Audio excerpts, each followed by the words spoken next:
अच्छाई और बुराई, ये दो ताकतें बन चुकी हैं जो हर मैदान के अंदर बरसरे पैकार नजर आती है। जिस तरह अच्छाई और बुराई का कंसेप्ट हमें अपने इर्द गिर्द माहौल या बाजार में नजर आता है, ऐसे ही अच्छाई और बुराई का मिजाज भाइयों में भी पाया जाता है। कुछ भाई होते हैं जो अपने मिजाज के एतबार से, अपनी तबीयत के एतबार से वो हमेशा अपने भाइयों को नफा देने का इरादा रखते हैं, और कुछ भाई अपने मिजाज के एतबार से ऐसे होते हैं कि वो जेलस होकर हसद की बिना पे, दिल में बुग़्ज़ और ताअस्सुब की वजह से वो अपने भाई को फायदा देना, नफा देना तो दरकिनार, वो अपने भाई के पास मौजूद नेमत को बर्दाश्त भी नहीं कर सकते, और फिर वो हरबे इस्तेमाल करते हैं, तरीके इस्तेमाल करते हैं कि इससे ये नेमत छिन जाए। लेकिन अजीज याद रखिएगा, किसी के हसद करने से, किसी के बुग़्ज़ो अनाद रखने से निमते नहीं छिनती। वो अता करने वाला रब है, जो अता करने पे कादिर है, वो बंदे के पास उन निमतों का तहफ़्फ़ुज़ करने पर भी कादिर है। कुरान मजीद, कुरान रशीद जब पढ़ते हैं तो हमें भाइयों की ये दोनों मिजाज कुरान में भी नजर आते हैं। हजरत सैयदना यूसुफ अला नबीना अलैहिस्सलातु वस्सलाम अपने वालिद गिरामी की बारगाह में हाजिर होकर अपना ख्वाब बयान करते। इस क़ाल यूसुफ लिअबीही या अबती इन्नी रअयतु अहद अशर कौकबम, अर्ज़ की अब्बाजान मैंने 11 सितारे देखे, चांद और सूरज को देखा कि वो मेरे सामने सजदा करता। बेटा था ना, वो राज अपने बाप को बताया, और बाप मिजाज शन्नास होता है। बाप को सारे बच्चों की तबीयत और मिजाज का पता होता है। तो वालिद गिरामी ने कहा, ला तक़्सुस रुअयाका अला इख्वती, सुभान अल्लाह, कहा बेटा इस राज को दिल में रखना, अपने भाइयों के सामने अया न करना। शैतान का पता नहीं चलता वो अपना वार किधर से कर जाता है। अब देखना, हजरत सैयदना यूसुफ अलैहिस्सलाम को अल्लाह ताला ने एक असमत दिखाई। बाप रमज शन्नास था, मिजाज को जानता था, जो कहा फिर नतीजे के एतबार से वही हुआ। जब भाइयों ने देखा कि हजरत यूसुफ अलैहिस्सलाम की मकबूलियत बढ़ रही है, बाप की नजर के अंदर भी, मुआशरे की नजर के अंदर भी उनकी इज्जत, उनके मकाम में इजाफा हो रहा है, तो उन्होंने हीला किया। कहा कि हम शिकार के लिए जाते हैं, आज बाप से इजाजत मांगते हैं कि वो हमारे साथ हमारे भाई यूसुफ को भी भेज दें। अजीज याद रखना, नेकी करने वाला नेकी करने की खोज में रहता है, तकलीफ देने वाला वो हमेशा इस दौर में रहता है कि मेरा कब दा लगेगा ताकि मैं तकलीफ पहुंचाऊं। अब वो इज़ा देना चाहते थे, तकलीफ देना चाहते थे, मुसीबत से दो चार करना चाहते थे। तो क्या कहा, अब्बाजान आप इनको हमारे साथ भेजिए ताकि हम इसको जरा सैरो सियाहत करवाना। तो हजरत सैयदना याकूब अलैहिस्सलाम ने कहा, मुझे इस बात का खौफ है, डर है कि कहीं इसको भेड़िया न खा जाए। भाई कहने लगे, हम इसके भाई इसके साथ हैं, क्या हम अपने छोटे भाई का तहफ़्फ़ुज़ भी नहीं कर सकेंगे? दिल में उनके वो बात भाई लेके चले गए। सैयदना यूसुफ अलैहिस्सलाम के तन से कमीज भी उतारी, और एक कुआं है जो पुराने वक्त से अरसे से बंद पड़ा है, उसकी उंडेर के ऊपर वो बाहर वाली दीवार के ऊपर खड़ा कर दिया। और जब ये लिबास उतारा ना तो प्यारे यूसुफ अलैहिस्सलाम पूछते हैं, आप तो मुझे सैर करवाने लाए थे, बाप से इजाजत तो आपने इसलिए मांगी थी कि हम इसको सैर करवा के लाएंगे, लेकिन ये कौन सी सैर है? और उन्होंने कहा कि हम देख रहे हैं दिन ब दिन तेरी मकबूलियत में इजाफा हो रहा है, बाप की नजर में भी तेरा शर्फ बढ़ रहा है, लोगों की नजर में भी तेरा मकाम और मर्तबा बढ़ रहा है, तो हम आज तुम्हें इस कुएं में डालना चाहते हैं ताकि ये मामला खत्म हो जाए, जो इज्जत, जो शर्फ, जो मकाम तुझे मिल रहा है वो मकाम हमें मुयस्सर आ जाए। तो सैयदना यूसुफ अलैहिस्सलाम ने कहा, भाई चलो तो तुम्हारा फैसला, अल्लाह बेहतर करने वाला है, लेकिन मैं अर्ज करता हूँ ये मेरे तन का जो कमीज है ये तो रहे। हुजूर जब कभी बंदा वो तन्हाई में बैठ के इन आयतों का तर्जुमा पढ़ता है ना, उस वक्त बंदे के आंसू थमने को नहीं आते कि छोटा एक भाई होकर अपने बड़े भाई 10 है और उनसे मिन्नतें करता है, एक कमीज तो छोड़ दो। कभी सोचिएगा क्या वो सफाकी का दौर भी था कि 10 बड़े भाइयों से छोटा एक भाई कमीज मांग रहा, और कमीज भी उनकी नहीं मांग रहा, बल्कि कह रहा है जो मेरे तन पे कमीज है वो तो रहने दो। लेकिन उन्होंने कहा कि अगर हम ये कमीज छोड़ देंगे तो जाकर अपने बाप को निशानी क्या दिखाएंगे, यही तो हमें चाहिए। सैयदना यूसुफ अलैहिस्सलाम को उन्होंने कमीज उतारी और कुएं में डाल दिया। अहादीस पढ़ के देखना, हुजूर जाने जहां अलैहिस्सलाम ने इरशाद फरमाया, जिब्रील ने मुझे बताया कि मैं उस वक्त सिदरा पे था जब जनाब यूसुफ अलैहिस्सलाम को कुएं में डाला जाने वाला था, तो सैयदना यूसुफ अलैहिस्सलाम के तन से कमीज उतार लिया गया था। तो कहा रब्बे कायनात ने इरशाद फरमाया, जिब्रील जी मौला, फरमाया जन्नत से पोशाक भी ले जा और मेरा यूसुफ ये इस कुएं के अंदर जमीन पे न गिरे। तो कहा इसको ले जाके अपने पैरों पे उठा। अजीज यहाँ पर एक लम्हा के लिए सोचना है, अगर भाई भाई को दुख देना चाहे तो क्या वो कामयाब हो जाएगा? भाई भाई को नाकाम करना चाहे तो क्या वो कामयाब हो जाएगा? अब भाई भाई को रुस्वा करना चाहे तो क्या वो कामयाब हो जाएगा? अजीज याद रखिएगा, अगर इज्जत खुदा देना चाहे तो जमाना मिलकर भी रुस्वा करना चाहे तो उसको रुस्वा नहीं कर सकता, इसलिए कि रब का फैसला बंदों के फैसले पे हावी होता है।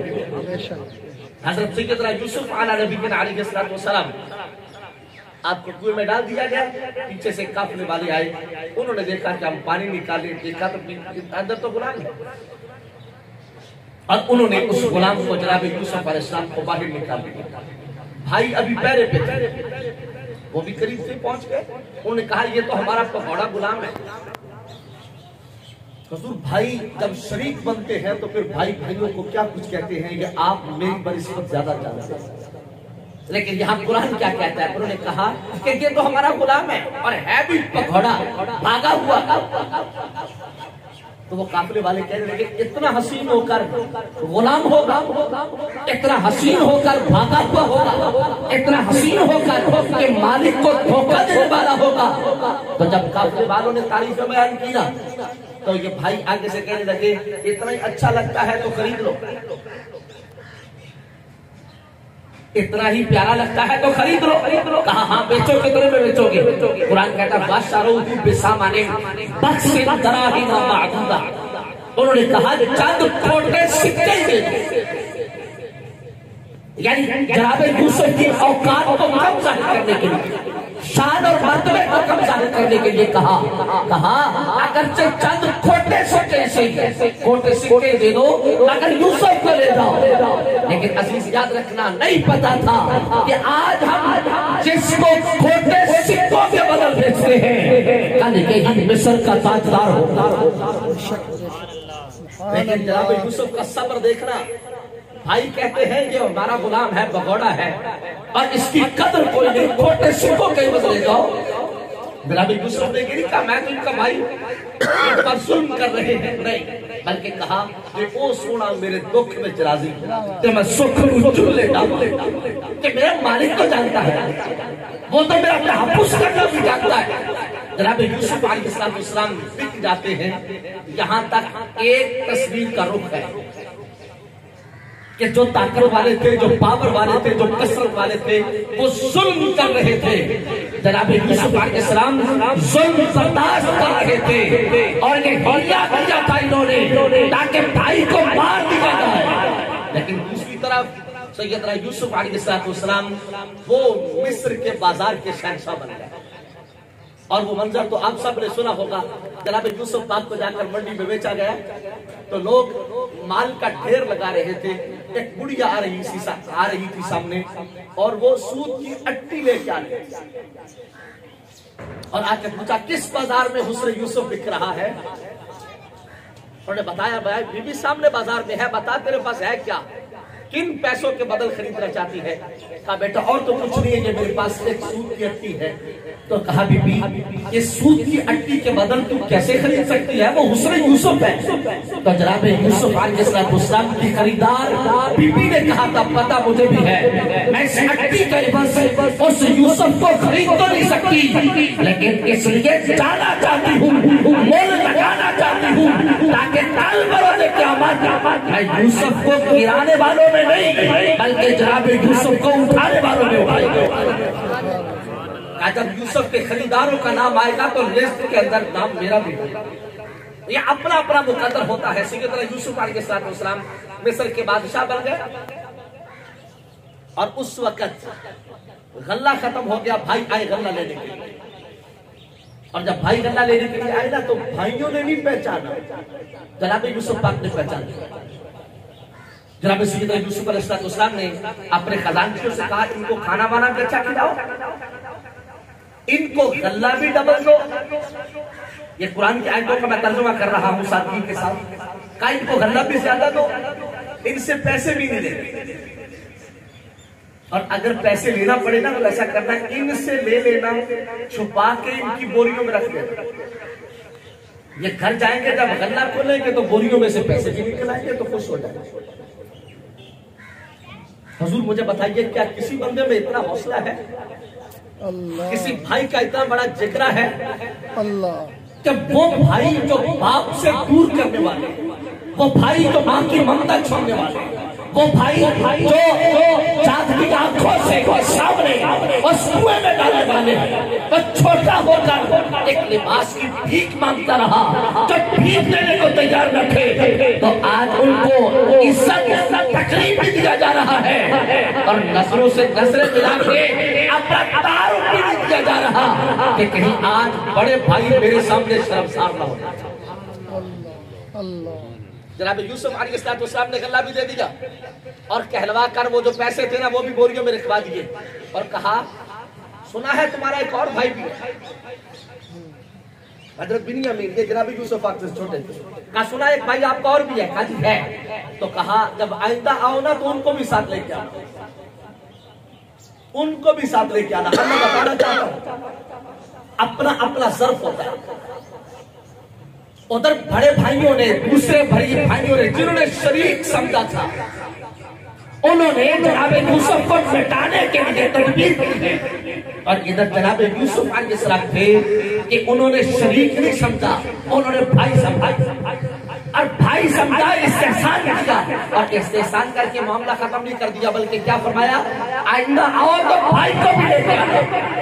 और जब भाई को लेके आने लगे ना तो वालिद ने कहा जब जाओ ना तो अकेले अकेले दाखिल होना, सारे बच्चे एक रास्ते से दाखिल ना होना।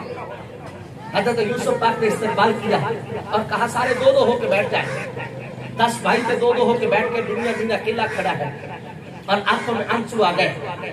तो जनाब यूसुफ अलैहिस्सलाम ने पूछा बिन्यामीन क्यों रोते हो? तो कहा आज मुझे मेरा भाई याद आता है, आज मुझे मेरा भाई याद आता है। काश आज वो यूसुफ भी होता तो हमारा जोड़ा भी पूरा होता। आज मेरा यूसुफ भाई होता तो हम भी दो होके बैठ जाते। तो सैयदना यूसुफ अलैहिस्सलाम ने जब ये जुमले सुने ना बिन्यामीन के कि आज जब अपने भाई को याद करता है तो जनाब यूसुफ ने कहा बिन्यामीन अगर तू मेरा भाई बन जाए, यार ये हौसला देखना भाइयों का, और हम शायद भाइयों को अपना शरीक समझते हैं, मगर रब ने भाइयों को हमारा बाजू बना के देता है। और भाई का तदब्बर देखना, हेल्प देखना, पर तुम्हारी हौसला देखना। बिन्यामीन रो रहा था, काश आज मेरा भाई होता। तो जनाब यूसुफ अलैहिस्सलाम ने क्या कहा? कहा आ मेरे पास बैठ जा, तेरा कोई नहीं है तो मैं तेरा बन गया। हज़रत यूसुफ अलैहिस्सलाम ने अपने साथ बिठा लिया और बिठाने के बाद ने क्या किया? उनके खाने लगा दिए और फिर कहा ये दो बैठ के खाना खाना, दो बैठ के खाना खाना, दो बैठ के खाना खाना। इस जुमले में बड़ी तासीर है। जनाब यूसुफ चाहते हैं कि भाई अकेले अकेले ना हो जाए। आज मेरे माशरे में कुछ कुव्वतें अपना किरदार अदा करती है, भाइयों को तोड़ती है। काश खुदा किसी को यह सलाहियत अदा कर दे कि वो तोड़ने की बजाय भाइयों को जोड़ने का किरदार अदा करे। और कहा दो होके खाना खाओ। सारे दो होके खाना खाने लगे। बिन्यामीन फिर रो रहे। कहा अब क्यों रोते हो? कहा मैं कर रहा हूं। तो जनाब यूसुफ ने कहा मैं जो हूं। तो हजरत यूसुफ ने कहा चलो ऐसा करते हैं भाई, तुम सारे लोग इधर बैठ के खाना खाओ और बिन्यामीन को मैं अपने महल में ले जाके अपने साथ बिठा के खाना खिलाऊं। और बिन्यामीन को अंदर ले गए ना, तो जनाब यूसुफ अलैहिस्सलाम ने अपना नकाब उठा दिया। जनाब यूसुफ अपने चेहरे पे नकाब रखते थे और इसीलिए जब वो गल्ला खत्म हो गया था ना, तो अर्ज की थी मौला अभी 3 महीने फसल आने को बाकी है और गल्ला खत्म हो गया है तो क्या करूं? तो खालिक की कायनात ने फरमाया था प्यारे यूसुफ अपने हुस्न को बेनकाब कर। वो मियां साहब ने कहा था 3 महीने खलकत रची वेख यूसुफ के नाम की ना मोहम्मद अरबी था और रजे नबी जहां भी। तो जनाब यूसुफ अलैहिस्सलाम ने अपना नकाब खोला। बिन्यामीन से कहा मुझे पहचानते हो? कहा मुझे यूसुफ लगते हो। तो जनाब यूसुफ पाक ने बिन्यामीन को गले से लगाया, कहा तुझे सच पहचाना है? तो बिन्यामीन रो के कहते हैं भाई मुझे तो पता चला था उसको कुआं खा गया, वो कुएं में डाल दिया गया और फिर ये भी पता चला था उसको भेड़िया खा गया और फिर हाथ क्या था। तो जनाब यूसुफ पाक ने सीने से लगा के कहा था भाई सच ये है कि अगर वो बचाना चाहता हो तो किसी के मारने से बंदा मरा नहीं था। हुजूर आज हम इंतकाम की जंग लड़ रहे हैं, आज हम मुकाबले की जंग लड़ रहे हैं। काश जनाब यूसुफ अलैहिस्सलाम का किरदार हमारे सामने। तो सैयदना यूसुफ अलैहिस्सलाम ने बिन्यामीन से कहा बिन्यामीन मेरा जी चाहता है तू मेरे पास ही रहे, तू मुझसे जा ना, मुझसे दूर ना जा, तू मेरे पास ही रहे। तो बिन्यामीन ने कहा भाई मुझे भाई छोड़ के नहीं जाएंगे। तो जनाब यूसुफ ने कहा अगर तू दिल हल्का ना करे तो मैं तदबीर करता हूं, मैं एक तरीका इख्तियार करता हूं। तू चुप रहना, तूने बोलना नहीं है, तू मेरे पास रह जाएगा। कहा भाई क्या करेगा? कहा बस तूने चुप रहना। जनाब यूसुफ पाक ने हुक्म दे दिया ऐसा करो इनकी बोरियों में गल्ला डाल दो, इनकी बोरियों में गल्ला डाल दो। ये जो छोटा बिन्यामीन है ना, इसकी जो बोरी होगी ना उसमें मेरा सोने का प्याला रख देना। ये कुरान पाक की सरी आयात का तर्जुमा है। कहा क्या करना? उसकी मेरा प्याला उस बोरी में रख देना। जब ये थोड़ा दूर चले जाएंगे ना तो आवाज दे के कहना वो चोरों, काफिला रवाना हो गया। कुरान कहता है अज़्ज़ना मुअज़्ज़िनुन अय्यतुहा अल-ईद इन्नकुम लसारिकून। ओ जाने वालों हम तुम्हारे साथ भलाई करते हैं, अच्छाई करते हैं और तुम जाते जाते हमारे बादशाह का प्याला उठा के ले गए। वो कहने लगे हम तो चोर नहीं है, हम तो चोर नहीं है। और कहा बोरिया खोलो। जब बोरिया खोली गई तो बिन्यामीन की जो बोरी थी ना उसमें से वो प्याला निकला। तो कहा तुम जाओ, बिन्यामीन हमारा चोर है, ये हमारे पास है। हुजूर ये तसव्वुर कितना हसीन है। कहा ये वो तकलीफ थी कि बाप से झूठ बोल के जनाब यूसुफ को जुदा किया गया और एक ये तदबीर थी हीला करके हजरत बिन्यामीन को यूसुफ के पास रखा गया। और कहा वो अल्लामा इकबाल ने बड़ा अच्छा फैसला किया था कि दिल की आजादी शहनशाही शिकम सामाने मौत, फैसला तेरा तेरे हाथ में है दिल का शिकम। और कहा बंदे 2 चीजें हैं, एक पेट है एक दिल है। अगर पेट के पीछे चला जाएगा ना तो तबाह बर्बाद हो जाएगा। कहा दिल के पीछे चल, यहाँ भी शहंशाह रहेगा वहां भी शहंशाह। अब मुझे बताओ वो मारने वाले, वो मिटाने वाले, वो दूर करने वाले, वो तो जनाब यूसुफ को खत्म करना चाहते थे, लेकिन वो मेरा रब इन मराहिल से गुजार कर हजरत यूसुफ अलैहिस्सलाम को उस मंजिल पे दिखाना चाहता था कि वो भाई भी बेकारी बन के भाई के दरवाजे पे खड़े। लेकिन वो आला सर्फ लोग होते हैं ना, जब वो बड़े ओहदों पे आ जाएं तो अपने भाइयों को भूलते नहीं, अपने भाइयों की बुराइयां याद नहीं रखते, अपने भाइयों के जुल्म और अपने भाइयों के सितम याद नहीं रखते, बल्कि वो हमेशा अपने भाइयों की वफाएं याद रखते। तो हजरत सैयदना यूसुफ अलैहिस्सलाम जब इस मर्तबे पर फाइज हो गए तो आपने ये नहीं कहा तुम तो मेरे कातिल हो, तुमने तो मेरे बाप का दिल दुखाया है, तुमने तो ये भी किया, ये भी किया, ये दुखड़े नहीं सुनाए, बल्कि क्या कहा, मियां जो तुमने किया वो तुम्हारा किरदार था और जो मुझसे मेरे रब ने काम लिया ये मेरे मुकद्दर। अजीज, अपने मिजाज को पाकीज़ा कीजिए, अपनी तबीयत को सुथरा कीजिए। दुख देने वाले को दुख देना कमाल नहीं है। ये जो आजकल हमारे यहाँ वो रक्सों और रेड़ों के ऊपर पीछे शेर लिख दिया गया है, वफा करोगे वफा करेंगे, सितम करोगे सितम करेंगे, हम आदमी हैं तुम जैसे, जो तुम करोगे वो हम करेंगे। मियां नहीं, ये इस्लाम का नारा नहीं है। वफा करने वाले से वफा तो हर बंदा करता है। कुत्ते को एक नवाला डाल दिया जाए, वफा तो कुत्ता भी करता है। वफा के बदले में वफा करना तो कमाल नहीं है ना, कमाल तो ये है वो जफा करे तुम वफा करो। क्या भाई तोड़े और तुम वहां पर सिला रहने का गुजारा करो, भाई नफरत करे और तुम अपनी मोहब्बतों का खिलाफ पेश करो, भाई दूरियां पैदा करे तुम कुर्बतें पैदा करो, भाई नफरतें बांटे तुम मोहब्बतें बांटो। कमाल ये है कि भाई अगर एक बारिश मांगता है तो भाई को दो बारिश देने कहा जाए, भाई मेरा भी इधर रह जाना, मेरा भी इधर रह, और भाई को बाबर करवाया जाए, अगर तेरे काम आएगा तो मेरा ही है ना, तू भी तो भाई मेरा ही है, अगर तेरे बच्चों के काम आएगा तो वो बच्चे भी तो मेरे ही बच्चे हैं। अजीज, अपने अंदर ये तदब्बुर पैदा करें, अपने अंदर ये हौसला, ये हिम्मत पैदा करें कि भाई भाई को कंधा देके बड़ा करे, भाई भाई को कंधा देके बड़ा करे। और फिर जो मैं अर्ज करने लगा था, एक दरवेश थे, फकीर आदमी थे, वो किसी नदी पर बैठ के ना वुजू कर रहे थे। इत्तिफाक से ये हुआ कि पानी के ऊपर ना एक कीड़ा तैरता हुआ रहा, कीड़ा तैरता हुआ आ रहा था। अल्लाह के वली ने देखा कीड़ा इसके ऊपर तैर रहा है, तो उसने कीड़े को बचाने के लिए ना उस कीड़े को हाथ में रखा, बाहर निकालने के लिए। कीड़े ने काटा, जब कीड़े ने काटा तो तकलीफ हुई और कीड़ा नीचे गिर गया। बाबा जी ने दोबारा हाथ उठाया ताकि मैं कीड़े को दोबारा निकालूं, उसने फिर काटा,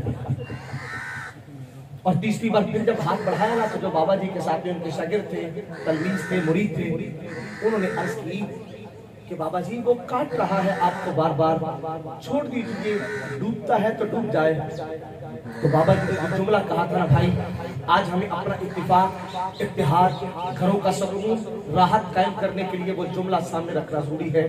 बाबा जी ने कहा था, बेटा अगर वो अपनी बुरी आदत नहीं छोड़ता तो मैं अच्छी आदत क्यों छोड़ूं? अल्लाह अल्लाह।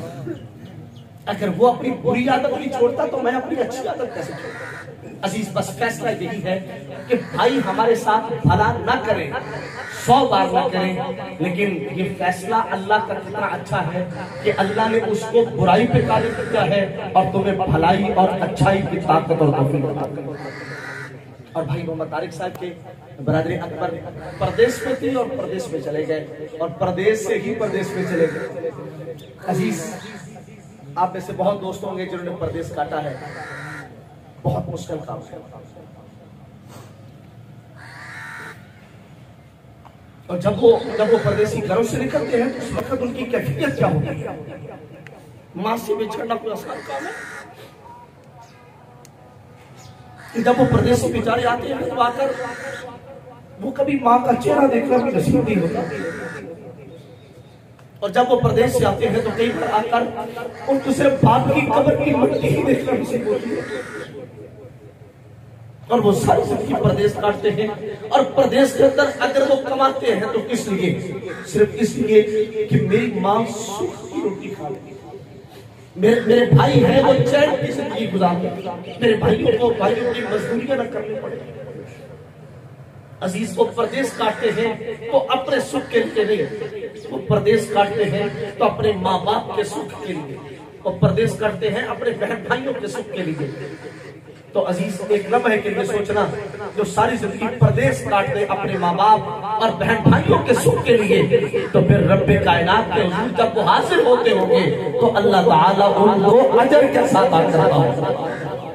और खालिक कायनात फरमा रहा है इन्ना रहमतुल्लाहि करीबुम मिनल मुहसिनीन, अल्लाह की रहमत एहसान करने वालों के करीब है। वो जो एक बार एहसान करे, अल्लाह की रहमत उसके करीब है जो परदेश में दुख बर्दाश्त करके और सारी जिंदगी अपने माँ बाप बहन भाइयों आइज़ो अकरीबात के ऊपर एहसान करने वाले हो, तो फिर खालिक कायनात की रहमत उनके कितनी करीब हो। अल्लाह ताला आज की हमारी इस नशिस्त को कबूल फरमाए और अल्लाह ताला हमारे भाई को जन्नतुल फिरदौस में आला मकाम नसीब फरमाए।